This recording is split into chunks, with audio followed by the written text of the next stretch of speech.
Hi, this is question 16. Russell has a collection of 1,200 pennies. Of these pennies, 25% are dated before 1980, 35% are dated from 1980 to 2000, and the rest are dated after 2000. How many pennies in Russell's collection are dated after 2000? Let's go ahead and cube it. So we're circling our numbers. I'm not going to say that one's important yet. We'll eliminate it if we need to. Okay. Then I'm going to, okay, how many pennies in Russell's collection are dated after 2000? Okay, I really don't think these numbers right here are as important. So I really want to pay attention to 1,200, 25%, and 35%. Okay, so I'm going to probably make just, okay, let's see. So I'm going to go ahead and start with 25% are dated before 1980, okay?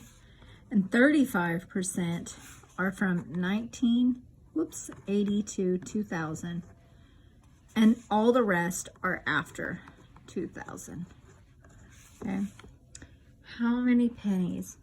Okay, so I know that 25% of the 1,200 are dated before 1980. 35% are dated from 1980 to 2000. And then the rest of these right here are after 2000. I need to know what this percent is. Now, I do know that this is his entire collection. And in his entire collection, I know that the total is going to be 100% because that is also my 1,200 pennies.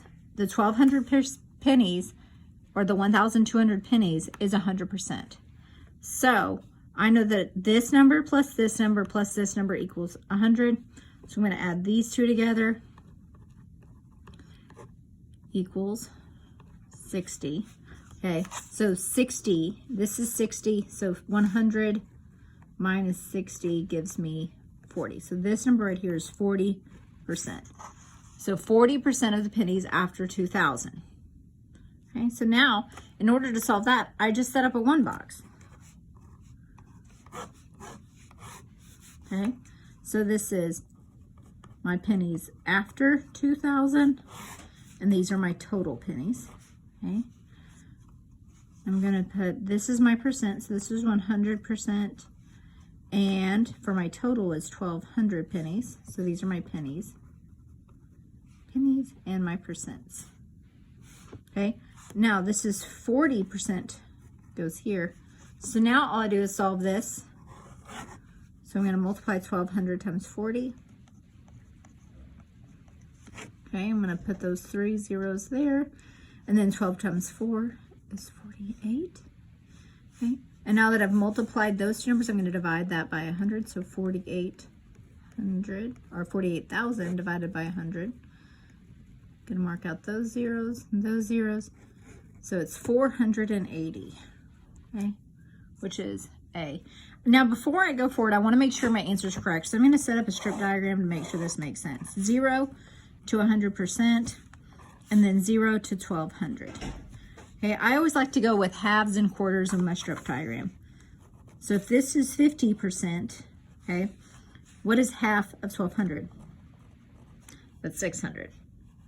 Now, I know 40% would be right about here.